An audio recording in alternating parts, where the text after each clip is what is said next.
വിവിധ രംഗങ്ങളിൽ മികവ് തെളിയിച്ച സ്ഥാനാർത്ഥികളെ അണിനിരത്തുകയാണ് ആം ആദ്മി പാർട്ടി എറണാകുളം ജില്ലയിൽ. വ്യോമസേന മുൻ ഉദ്യോഗസ്ഥനും മുൻ പോലീസ് ഉദ്യോഗസ്ഥനുമടക്കം IT പ്രൊഫഷണൽ വരെ ഉൾപ്പെടുന്ന 7 സ്ഥാനാർത്ഥികളെയാണ് പാർട്ടി ദേശീയ കമ്മിറ്റിയുടെ അംഗീകാരത്തോടെ വിവിധ മണ്ഡലങ്ങളിൽ മത്സരിപ്പിക്കുന്നത്.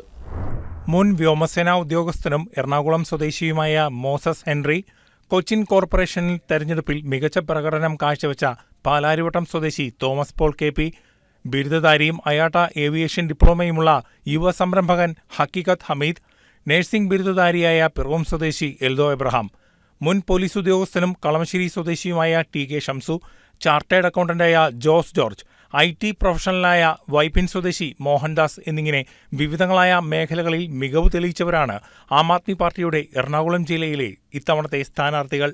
എറണാകുളം, തൃപ്പൂണിത്തുറ, ആലുവ, പിറവം, കളമശ്ശേരി, തൃക്കാക്കര, വൈപ്പിൻ എന്നീ മണ്ഡലങ്ങളിലാണ് ഇക്കുറി മത്സരിക്കുക. ജില്ലയിലെ തന്നെ ഏറ്റവും മികച്ച സ്ഥാനാർത്ഥികളെയാണ് ആം ആദ്മി പാർട്ടി കളത്തിലിറക്കിയിട്ടുള്ളതെന്നും പാർട്ടി മത്സരിക്കുന്ന മണ്ഡലങ്ങളിൽ ശക്തമായ ചതുഷ്കോണ മത്സരമാകും ഉണ്ടാവുകയെന്നും ആം ആദ്മി പാർട്ടി എറണാകുളം ജില്ലാ വൈസ് പ്രസിഡന്റ് KS ഗോപിനാഥൻ പറയുന്നു. News desk KCV news.